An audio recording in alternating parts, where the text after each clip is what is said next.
Bonsoir, bienvenue. Des scènes spectaculaires dans ce journal. L'envol et l'atterrissage d'avions de chasse F-18 sur l'autoroute près de Payerne.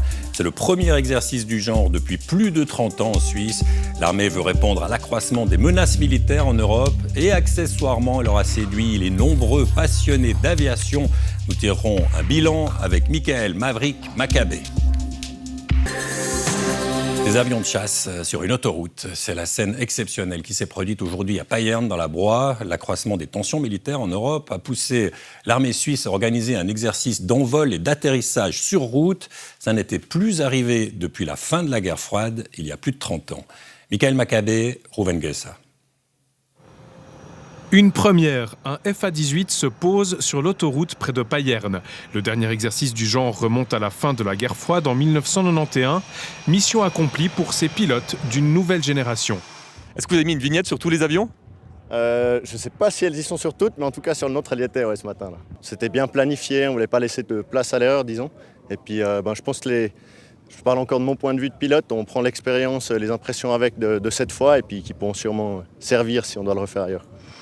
Une piste de fortune en cas de menace. 3 autres avions de combat se sont posés sur ce tronçon de l'A1 fermé pour 36 heures. L'exercice marque aussi l'évolution instable de la géopolitique depuis l'invasion russe en Ukraine.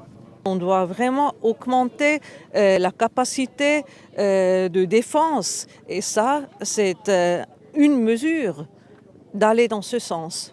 Sur place, des journalistes et des attachés militaires du monde entier, mais aussi des parlementaires. 300 invités au bord d'un champ de betteraves, l'occasion de s'en mettre plein les yeux, ou pas. Bon, nous on n'a pas vu grand-chose de là où on est. Non, mais bon, c'est impressionnant. Si on montre les capacités, en l'occurrence de nos forces aériennes, je pense que c'est un élément qui donne confiance.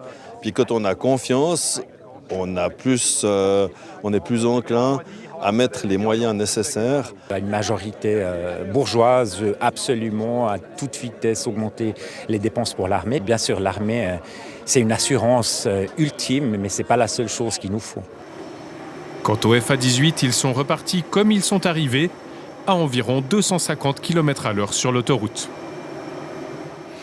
Les avions de chasse qui attirent toujours une foule de passionnés. Ils étaient nombreux à rêver de les voir atterrir ou décoller d'une autoroute. Ça n'était plus arrivé depuis 1991, on l'a dit. Mais les places étaient limitées. Il a fallu souvent se contenter d'observer les aéronefs de très loin. C'est le cas d'Elisa, une jeune femme de 21 ans qu'ont suivi Laurent Chobat et Pierre Yeni. Son prénom ne s'écrit qu'avec un L, mais sa passion en comporte 2. Depuis 6 ans, Elisa vit sa vie au rythme des avions. Ce matin, elle a longuement scruté l'horizon. Alors quand le premier FA-18 se pose sur l'autoroute près de Payerne... On ne se rend pas bien compte parce que c'est assez loin, mais j'ose imaginer... il y a le second qui arrive. Ah, c'est beau, franchement. 3 avions à l'atterrissage, Elisa savoure. Voir ça une fois dans sa vie, c'est franchement une chance. Donc... ouais, génial. Venus en nombre, d'autres passionnés n'ont pas eu cette chance. On en entend depuis avant qu'ils font des allers-retours et qu'ils allument les moteurs, mais non, malheureusement, on n'a pas vu partir encore. On était un petit peu loin, du coup, on voyait pas trop, mais là, je pense qu'on va plus voir, enfin, j'espère. Je croise les doigts pour que je voie au moins un avion dans le ciel, pas très loin. Nous retrouvons Elisa à l'aérodrome d'Yverdon où elle gère le secrétariat. Son temps libre est consacré à alimenter un compte Instagram dédié à l'aviation. Quand j'ai commencé à partager du contenu sur l'aviation, ça a permis de vulgariser tout cet univers qui paraît très technique, très élitiste, etc. Donc c'était vraiment dans l'idée de rendre accessible cet univers. Pour l'influenceuse de 21 ans, c'est aussi l'occasion de faire naître des vocations. Et pour vivre pleinement sa passion, Elisa a débuté des cours de pilotage. J'ai la chance de pouvoir voler dans des avions anciens. C'est quelque chose déjà de passionnant, mais au-delà de ça, c'est toute la famille qu'on y trouve. Une famille qu'Elisa entend bien rejoindre dans quelques mois. L'exercice militaire du jour l'a confortée dans ses choix.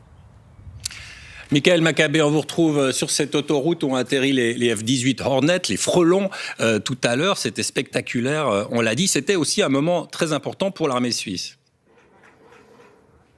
Oui, aujourd'hui, on a assisté vraiment à un spectacle exceptionnel, un exercice de dispersion des moyens aériens comme on n'en a pas vu depuis 33 ans. Alors bien sûr, il fallait s'entraîner à poser, à ravitailler, à décoller depuis cette autoroute dans un scénario de guerre à l'ukrainienne, mais aussi à remettre cette autoroute en état comme on le voit actuellement derrière moi.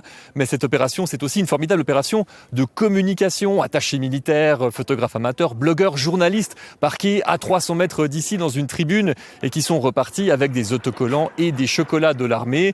Grâce à eux, le message, l'exercice a été relayé aux 4 coins du monde et aurait fait des émules dans certaines armées, m'a-t-on dit. Et en même temps que cet exercice, c'est le message des forces aériennes et de l'armée qui a été relayé.